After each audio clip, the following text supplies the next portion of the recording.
छात्राओं, आज हम कक्षा 10वीं का अगला पाठ अध्ययन करने जा रहे हैं। पाठ 8वां जो कि है गजल। कक्षा 10वीं के साहित्य में अभ्यासक्रम में आज तक हमने अलग अलग विधाओं से परिचित हुए। अगली हमारी जो विधा है वह है गजल। गजल यह अरबी साहित्य की प्रसिद्ध काव्य विधा है जो बाद में फारसी, उर्दू, नेपाली और हिंदी में भी बेहद लोकप्रिय हुई है। संगीत के क्षेत्र में इस विधा को गाने के लिए ईरानी और भारतीय संगीत के मिश्रण से अलग अलग शैलियां निर्मित हुई है। आप जानते ही होंगे कि संगीत के क्षेत्र में जगजीत सिंह, गुलाम अली हुसैन, मेहंदी हुसैन, नूरजहां, इन लोगों ने हिंदी गजल को बहुत ऊंचाइयों पर रखा है। इनकी गजलें बेहद कर्णप्रिय होती है और बेहद मशहूर भी हुई है। तो यही वजह है कि यह जो काव्य विधा है यह छंदबद्ध है, इसीलिए इसकी गेयता बहुत ज्यादा होती है और इसीलिए यह काव्य विधा बहुत ज्यादा प्रसिद्ध हुई है।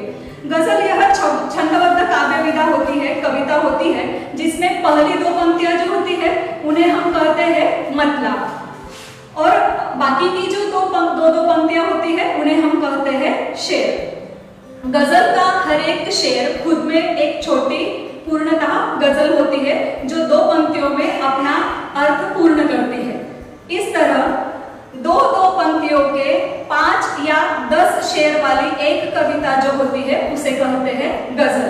प्रायः गजल में कम से कम 5 शेर आते हैं और ज्यादा से ज्यादा 10 से 12 शेर हम उसमें देख सकते हैं।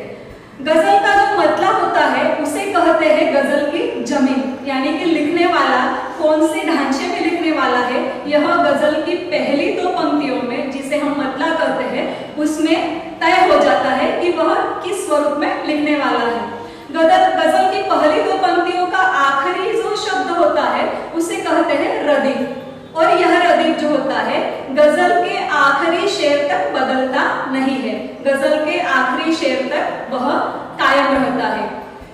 रदीफ से पहले जो आने वाला शब्द होता है उसे कहते हैं काफिया। काफिया एक ही तरीके से लिखा गया होता है, लेकिन उसे अंत्ययमक भी कहते हैं, जिसका काफिये के शब्द का आखिरी जो अक्षर है वह एक समान होता है और उसमें अलामत ली गई हुई होती है, और अलामत और आखिरी का ना बदलने वाला शब्द इनसे जो तैयार होता है वह होता है काफिया। इस तरह गजल के पहली दो पंक्तियां जो होती है उसमें तय हो जाता है कि कैसे काफिये आगे चलने वाले हैं और कैसा रदीफ चलने वाला है, कौन सा रदीफ आखिरी तक रहने वाला है।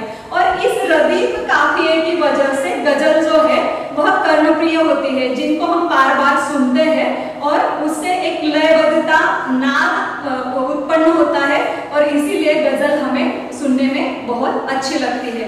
और गजल का यह भी एक महत्व है कि कम से कम शब्दों में ज्यादा से ज्यादा अर्थ आपको प्राप्त होता है। जैसे कि हम कविता लिखते हैं तो एक कविता में हम एक ही विषय आखिरी तक उसका स्पष्टीकरण करते हैं, लेकिन गजल में सिर्फ 2 पंक्तियों में आप अपने मन का भाव लोगों तक पहुंचा सकते हैं कम से कम शब्दों में। इसलिए मैंने पहले कहा कि गजल का हर एक शेर अपने आप में खुद में एक कविता है जो 2 पंक्तियों में पूर्ण हो जाती है। तो ऐसी गजल जिसमें 8 या 10 शेर है, लेकिन जिस गजल में कुछ शेर अलग विषय पर है, कुछ शेर प्रणय पर है, कुछ शेर प्रेम पर है, कुछ शेर राजकारण पर है, राजनीति पर है, कुछ शेर समाज पर है, अगर ऐसे विविध विषयों को लेकर अगर गजल लिखी हुई होगी तो उसे कहते हैं गैर मुसलसल गजल, यानी कि जिसमें अलग अलग विषयों को लिया गया है उसे कहते हैं गैर मुसलसल। और जो गजल एक ही विषय पर लिखी गई हुई होती है, जैसे कि समाज लिया या राजनीति हो या फिर प्रेम हो, किसी भी एक ही विषय पर लिखी गई जो गजल होती है उसे कहते हैं मुसलसल गजल। तो इस तरह यह गजल विधा है जो बहुत ही लोकप्रिय है, कर्णप्रिय है। इसी तरह की यही गजल आज हम यहाँ पढ़ने जा रहे हैं, अध्ययन करने जा रहे हैं, जो लिखी है श्री माणिक वर्मा जी ने। सर्वप्रथम मैं माणिक वर्मा जी का आपको यहाँ परिचय कराती हूँ। माणिक वर्मा जी का जन्म 1938 में उज्जैन में मध्य प्रदेश में हुआ। माणिक वर्मा जी हास्य व्यंग के माणिक वर्मा जी वाचिक परंपरा के में प्रमुख स्थान रखते हैं। आपके व्यंग बड़े ही धारदार होते हैं। आपकी गजलें बहुत ही प्रेरणादायी होती है। आज की अगर हम ये गजल देखेंगे तो इनमें इसमें से आपको पता चल जाएगा कि यह कितनी प्रेरणादायी गजल है। माणिक वर्मा जी की प्रमुख कृतियां इस प्रकार है।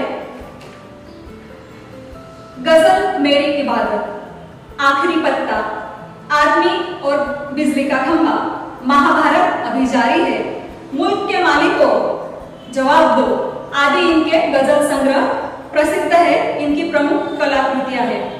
प्रस्तुत गजल के संबंध में अगर बताना चाहे तो क्या कहेंगे कि प्रस्तुत गजल के अधिकांश शेरों में वर्मा जी ने हम सबको जीवन में निरंतर अच्छे कर्म करते हुए आगे बढ़ने के लिए प्रेरित किया है।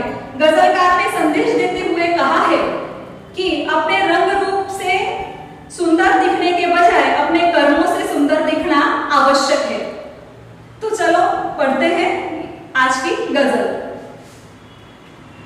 आपसे किसने कहा स्वर्णिम शिखर बनकर देखो, आपसे किसने कहा स्वर्णिम शिखर बनकर देखो, शौक दिखने का है तो फिर नींव के अंदर देखो। आपसे किसने कहा स्वर्णिम शिखर बनकर देखो, शौक दिखने का है तो फिर नींव के अंदर देखो। चल पड़ी तो गर्द बनकर आसमानों पर लिखो, चल पड़ी तो गर्द बनकर आसमानों पर लिखो। और अगर बैठो कहीं तो मील का पत्थर दिखो, और अगर बैठो कहीं तो मील का पत्थर दिखो। सिर्फ देखने के लिए दिखना कोई दिखना नहीं, सिर्फ देखने के लिए दिखना कोई दिखना नहीं। आदमी हो तुम अगर तो आदमी बनकर दिखो, आदमी हो तुम अगर तो आदमी बनकर देखो। जिंदगी की शक्ल में जिसमें टूट कर बिखरे नहीं, जिंदगी की शक्ल जिसमें टूट कर बिखरे नहीं। पत्थरों के शहर में वो आईना बनकर देखो, पत्थरों के शहर में वो आईना बनकर देखो। आपको महसूस होगी तब हर एक दिल की जलन, आपको महसूस होगी तब हर दिल की जलन। जब किसी धागे सा जलकर मोम के अंदर दिखो, जब किसी धागे सा जलकर मोम के भीतर दिखो। आपसे किसने कहा स्वर्णिम शिखर बनकर दिखो, शौक दिखने का है तो फिर नींव के अंदर दिखो, नींव के अंदर दिखो। आज के पाठ में हम इस गजल की पहले 5 शेर का अध्ययन करेंगे और बाकी के जो 4 शेर है वो हम अगले हमारे वीडियो में उसका अध्ययन करेंगे। तो देखते हैं गजल। आपसे किसने कहा स्वर्णिम शिखर बनकर दिखो, शौक दिखने का है तो फिर नींव के अंदर दिखो। गजलकार यहाँ कहते हैं कि स्वर्णिम शिखर बनकर दिखना महत्वपूर्ण नहीं है। अगर आपको दिखना ही है, जमाने को आपको दिखाना ही है, सुंदर दिखना है तो आपके कर्म सुंदर होने चाहिए, आपके विचार सुंदर होने चाहिए। स्वर्णिम शिखर को हर कोई देखता है। स्वर्णिम का अर्थ है सुनहरा, सुनहरे रंग का, सुनहरा सोने जैसे दिखने वाला। सुनहरे शिखर को तो हर कोई देखता है, लेकिन उस शिखर की महानता किस पर टिकी है? उसकी नींव पर टिकी है। अगर शिखर की नींव ही ना होगी तो शिखर कहाँ से दिखेगा? लोगों को अगर शिखर देखना है तो पहले नींव को महत्व देना होता है। जिस तरह किसी बड़ी इमारत को हम जब देखते हैं तो उस इमारत का जो पाया होता है, उसकी नींव होती है, वह पहले महत्वपूर्ण होती है, तब जाकर इमारत बड़े डोल से उस नींव पर खड़ी रहती है और तब कहीं जाकर लोग उसे देखते हैं और उसकी प्रशंसा करते हैं। तो दिखने के लिए अगर आपको दिखना है तो स्वर्णिम शिखर बनकर दिखना जरूरी नहीं है। आपके विचार महत्वपूर्ण है, आपकी कृति महत्वपूर्ण है, आपका आचार महत्वपूर्ण है। आपकी कृति अगर अच्छी होगी, नींव के पत्थर जैसे आप खुद को गाड़ने के लिए तैयार होगे, तभी यह दुनिया आपको महत्व देगी, तभी यह दुनिया आपको स्वर्णिम शिखर की ओर देखने के बाद भी आपको नमन करेगी, आपके चरण स्पर्श करेगी। आप जब भी मंदिर में जाते हैं, मंदिर में ऊपर सोने का कलश या घूमट होता है, मस्जिद में भी जाते हैं तो ऊपर कलश या घूमट होता है, गुरुद्वारे में जाएंगे तो वहां भी आपको देखने को मिलेगा। लेकिन जब भी आप जाते हैं, मंदिर जाते हैं, गुरुद्वारा जाते हैं, मस्जिद जाते हैं, तो आप कहाँ झुकते हैं? उसकी पहली पायदान पर झुकते हैं, उसकी नींव पर झुकते हैं। यही नींव का महत्व है। तो मनुष्य का जीवन भी उस नींव की तरह होना चाहिए, उसका आयुष्य भी उस नींव की तरह होना चाहिए जिस पर पूरा भार टिका है। अगर आपका जीवन ऐसा हो गया तो हर कोई आपको नमन करेगा, हर कोई आपसे प्रेरित होगा। इसीलिए गजलकार कहते हैं कि आपसे किसने कहा स्वर्णिम शिखर बनकर दिखो, शौक दिखने का है तो फिर नींव के अंदर दिखो, शौक दिखने का है तो फिर नींव के अंदर दिखो। चल पड़ी तो गर्द बनकर आसमानों पर लिखो। चल पड़ी, चल पड़ना का अर्थ है अगर भाग्य ने आपका साथ दिया, अगर आपकी शरीर यष्टि ने आपका साथ दिया, शारीरिक क्षमता ने आपका साथ दिया, आप प्रगति कर रहे हैं, आगे बढ़ रहे हैं, जीवन में आगे ही आगे बढ़ते जा रहे हैं, तो चल पड़ी तो गर्द बनकर आसमानों पर लिखो। गर्द का अर्थ है धूल।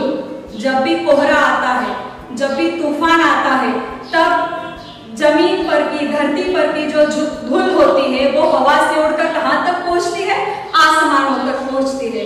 एक दिन ऐसा भी आता है कि जमीन की धूल भी आसमान तक पहुंच सकती है। कब पहुंचती है? जब कोहरा आता है, तूफान आता है। उसी तरह जब तुम्हारी चल पड़ी, जब तुम्हारे भाग्य ने साथ दिया, जब तुम्हारा कर्तृत्व आगे बढ़ रहा है, तब तुम आसमानों तक पहुंचो, वहां तक अपना नाम लिखो, पूरी दुनिया को अपने सत्कर्मों से, अपने अच्छे कर्मों से उजाला भर दो, उनको दिखाओ। पर अगर तुम थक भी गए, अगर तुम्हारी शारीरिक क्षमता कम भी हो गई, अगर तुम क्रियाहीन भी हो गए, अगर तुम क्रियाशील नहीं रहे, तो भी तुम्हें कैसा रहना है वो देखो। वो कहते हैं अगली पंक्ति में, और अगर बैठो कहीं तो मील का पत्थर देखो। तुम चलने लगे तो कहां तक पहुंचो? आसमानों तक पहुंचो। आसमान का अर्थ है फलक, गगन, अंबर। गर्द की धूल भी कोहरे में जैसे आसमान तक पहुंचती है, वैसे ही अगर तुम्हारे कर्म अच्छे हैं, तुम्हारे भाग्य ने साथ दिया, तो तुम आसमान तक अपना नाम पहुंचाओ, वहां तक पहुंचो। अगर निष्क्रिय हुए तो भी पूर्णतः निष्क्रिय मत हो। निष्क्रिय होना यानी कि क्या? पत्थर जैसे होना। पत्थर कहीं पड़ा रहा तो उसको कोई महत्व नहीं है, लेकिन वो पत्थर भी अगर मील का पत्थर बन जाए तो क्या करता है? वो पत्थर अगर मील का पत्थर बन जाए तो वो राहगीरों को राह दिखाता है। उनका गंतव्य यहाँ से कितनी दूर है या कितनी पास है, यह उनको मार्गदर्शन करता है। इसीलिए गजलकार कहते हैं, अगर आपकी चल पड़ी तो आसमानों को छुओ, अगर आप क्रियाशील ना रहे, निष्क्रिय भी हो गए, तो सिर्फ पत्थर बनकर मत बैठो, मील का पत्थर बनकर बैठो, जो पत्थर होकर भी दूसरों को पथदर्शक बन जाता है, दूसरों को राह दिखाता है, दूसरों को मार्गदर्शन करता है। इस तरह मनुष्य का जीवन होना चाहिए, इस तरह उसके कर्म होने चाहिए जो दूसरों के काम आए, ऐसा यहाँ गजलकार कहते हैं। सिर्फ देखने के लिए दिखना कोई दिखना नहीं, सिर्फ देखने के लिए दिखना कोई दिखना नहीं, आदमी हो तो फिर आदमी बनकर दिखो। सबसे कठिन बात यही है, आज के जमाने में सबसे कठिन बात यही है। मनुष्य प्राणी मानवता भूलता जा रहा है, तो उनके लिए गजलकार ने यह अत्यंत सटीक, अत्यंत उम्दा शेर यहाँ कहा है, जो कि मानवता पूरे विश्व से खत्म होते जा रही है। उसके लिए हमने अगर मनुष्य जीवन में जन्म लिया है तो मनुष्य बनकर जियो, सिर्फ सुंदर दिखने के लिए मत जियो, मनुष्य बनकर जियो। और वही सबसे कठिन बात है, क्योंकि आज हम हर तरफ देखते हैं कि भावनाहीन समाज हो रहा है। कहीं कुछ हो गया, कहीं कुछ घटना हो गई तो लोग देख लेते हैं पर आगे चले जाते हैं, सहायता के लिए कोई रुकता नहीं है। इसे मानवता नहीं कहते, इसे मनुष्य नहीं कहेंगे। मानवता का धर्म क्या है? मानवता का अर्थ हर एक धर्म में मानवता की जो व्याख्या बताई गई है, दया, प्रेम, करुणा, शील, क्षमा, शांति, इन तत्वों को लेकर जो आदमी जीता है वह मानवता से जीता है, वह मानवता को समझता है। अगर आप मानव हो तो एक दूसरे पर प्रेम करो, एक दूसरे की दया करो, एक दूसरे को क्षमा करो, खुद शांति से जियो, दूसरों को भी शांति से जीने दो, परोपकार की भावना रखो, सहायता की भावना रखो, यही मानवता है। लेकिन यह दिन ब दिन लुप्त होती जा रही है। इसीलिए गजलकार को यह कहना पड़ रहा है कि सुंदर सुंदर दिखने के लिए मत दिखो, दिखना है तो मानव बनकर दिखो। पहले मानव तो बन जाओ, पहले आप मानवीय जो आपने जन्म लिया है वह जन्म तो सार्थक कर लो। और वह सार्थक कैसे होगा? आपके सत्कर्मों से होगा, आपके अच्छे कर्मों से होगा, आपके अच्छे विचारों से होगा, जिससे आपका अच्छा व्यक्तित्व बनेगा। इसीलिए गजलकार कहते हैं कि सिर्फ देखने के लिए दिखना कोई दिखना नहीं, सिर्फ देखने के लिए दिखना कोई दिखना नहीं, आदमी हो तुम अगर तो आदमी बनकर दिखो। पहले आदमी हो तो आदमी के जैसा बनना सीखो, आदमी बनो, बाद में शिखर बनना। जिंदगी की शक्ल जिसमें टूट कर बिखरे नहीं, जिंदगी की शक्ल जिसमें टूट कर बिखरे नहीं, पत्थरों के शहर में वो आईना बनकर दिखो। जिंदगी की शक्ल, जिंदगी की शक्ल का अर्थ है चेहरा। जिंदगी का चेहरा, हमारी जिंदगी का चेहरा कैसा है? आजकल हम महामारी से जूझ रहे हैं, कोरोना की महामारी से जूझ रहे हैं। हमारी जिंदगी का चेहरा ही बिखरने चला है। हमारी जिंदगी कैसी हो गई है? संघर्षपूर्ण हो गई है। हर एक पग पर डर है, मौत का डर है, हर एक पग पर संघर्ष है, हर एक पग पर संकट है, फिर भी हम जी रहे हैं। तो ऐसे वक्त में हमें कैसे जीना है? यह शेर यहाँ पर माणिक वर्मा जी का बताता है। मैं आपको बता दूं कि यह जो कवि होते हैं, जो गजलकार होते हैं, जो लेखक होते हैं, वह बहुत ही दूरदृष्टा होते हैं। और ऐसे ही कवि लेखकों का साहित्य अजरामर हो जाता है, अमर हो जाता है। यह जो शेर लिखा है माणिक वर्मा जी ने, वह कई सालों पहले लिखा है, लेकिन आज की परिस्थिति में भी यह शेर सटीक बैठता है। यह शेर हमारे लिए प्रेरणा देता है। आज ऐसा लगता है जैसे कि यह शेर आज की परिस्थितियों के लिए ही लिखा गया है। सबसे बड़ा यश है कि उसने कई सालों पहले लिखे गए शेर भी आज के परिस्थितियों में भी सटीक बैठते हैं। यही उनका यश है। तो गजलकार कहते हैं कि जिंदगी की शक्ल जिसमें टूट कर बिखरे नहीं, जिंदगी की शक्ल, जिंदगी का चेहरा, हमारे जीवन का जो चेहरा है वह टूट कर बिखरना नहीं चाहिए। यानी कि हमारी जिंदगी बिखरनी नहीं चाहिए, वह शांति से चलनी चाहिए, बहुत अच्छे से गुजरनी चाहिए। और इसके लिए क्या करना है? जिंदगी का चेहरा टूट कर बिखरे नहीं, वह अच्छी से चलती रहे। कठिन परिस्थितियों में भी हम डगमगाए नहीं, भूले नहीं। कठिन परिस्थितियों का हम डटकर संघर्ष करें। इसके लिए हमें कैसे जीना है? पत्थरों के शहर में वो आईना बनकर देखो। आईना, आईना का अर्थ है दर्पण, जो हम रोज प्रातः देखते हैं। हमारा चेहरा कैसा दिखता है, हम अच्छे दिख रहे हैं या नहीं, ये सब जानने के लिए हम रोज सुबह आईने में, दर्पण में अपना चेहरा देखते हैं। आईना होता है कांच का, वह नाजुक होता है। आईना पत्थर पर गिरे तो भी टूट जाता है, पत्थर आईने पर गिरे तो भी टूट जाता है। तो आईना कैसा होता है? नाजुक होता है। लेकिन गजलकार क्या कहते हैं यहाँ पर कि तुम ऐसा आईना बनो कि तुम्हारे आसपास पत्थरों का शहर हो, हर कोई पत्थर फेंकने वाला हो, फिर भी आपका आईना टूटे नहीं। इतना डटकर आपको जिंदगी का सामना करना है। आपके आजू बाजू कितनी ही कठिन परिस्थितियां आ जाए, कितना भी संघर्ष आ जाए, कितना भी कोहरा छा जाए, कितना भी तूफान आ जाए, पर हर तूफान में, हर संघर्ष में, हर कठिनाई में, हर तूफान में आपको कैसे जीना है? उस आईने की तरह जीना है जो पत्थरों के शहर में रहकर भी खुद को बिखरने नहीं देता, खुद को टूटने नहीं देता। इतना सटीक प्रेरणादायी विचार यहाँ पर माणिक वर्मा जी हमें इस शेर के माध्यम से कहते हैं। अगला शेर है, आपको महसूस होगी तब हर एक दिल की जलन, आपको महसूस होगी तब हर एक दिल की जलन, जब किसी धागे सा जलकर मोम के भीतर दिखो, जब किसी धागे का सा जलकर मोम के भीतर दिखो। मैंने पहले ही बताया कि आज के हमारे समाज से मानवता, मानवीय मूल्य लुप्त होते जा रहे हैं, दया का भाव कम होता जा रहा है। हम भावनाहीन समाज की ओर धीरे धीरे प्रस्थान कर रहे हैं। हमारे मन में दूसरों के प्रति भावनाएं कम होती जा रही है, भावनाहीन हम होते जा रहे हैं। तो यह परिस्थिति बदलनी चाहिए।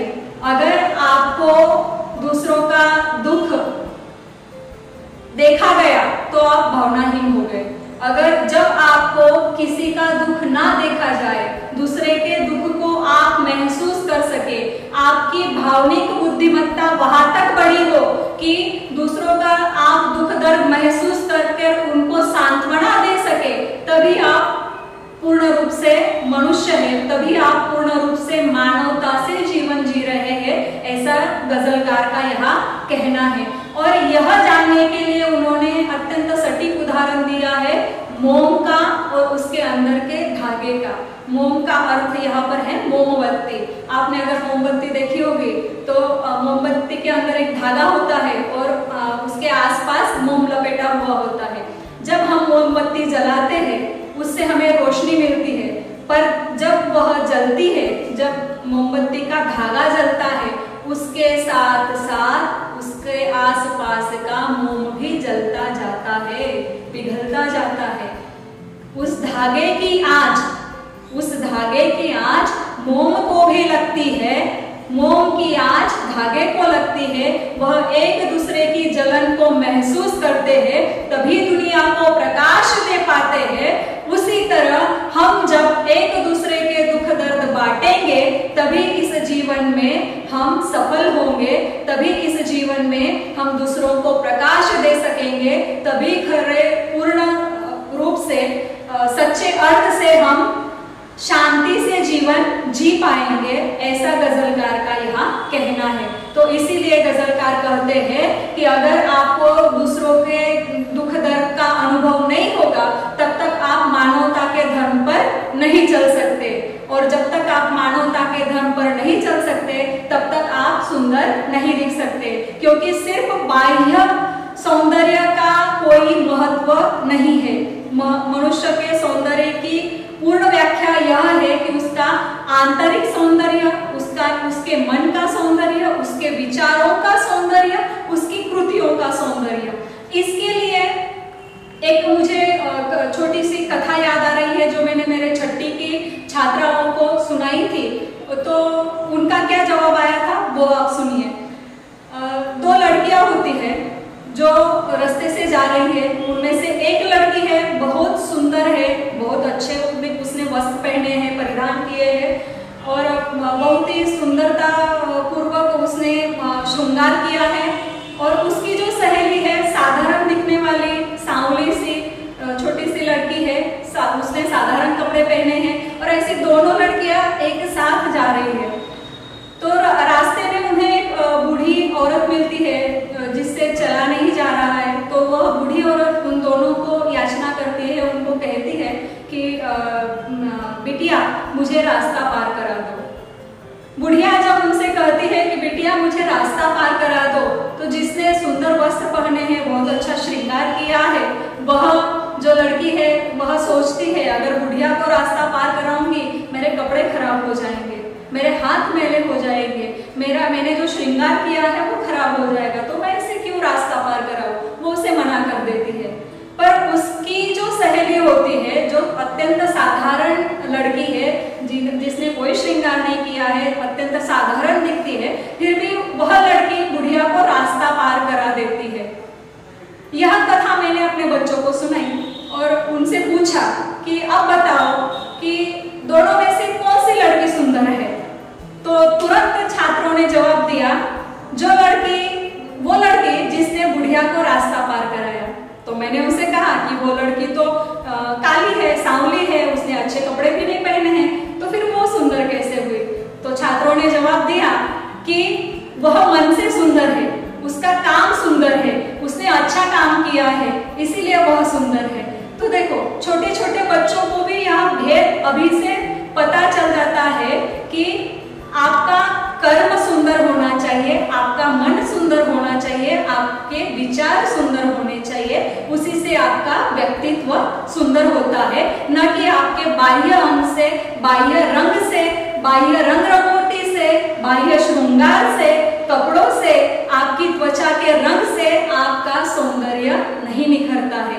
आपका व्यक्तित्व पूर्णतः संपूर्ण कब होता है? जब आपके विचार सुंदर होंगे, जब विचारों के सुंदर होने के पथ पर उसी तरह आपकी कृति सुंदर होगी और विचार और कृति के सुंदरता के साथ आपका मन सुंदर होगा। आप दूसरों के उपयोग में आते हैं, दूसरों की सहायता करते हैं, आप मानवतापूर्ण जीवन जीते हैं, आप दया, क्षमा, शांति दिखलाते हैं, हर एक के लिए आप कार्य में तत्पर रहते हैं, तभी आपका संपूर्ण व्यक्तित्व सुंदर बनता है। और जब आपका व्यक्तित्व सुंदर बनता है तब आप सुंदर दिखते हैं। और इतनी सब व्याख्याएं, इतनी सब बातें गजलकार ने यहाँ सिर्फ दो पंक्तियों में शेरों के माध्यम से हमें बताई है, जो अब तक हमने यहाँ पढ़ी है।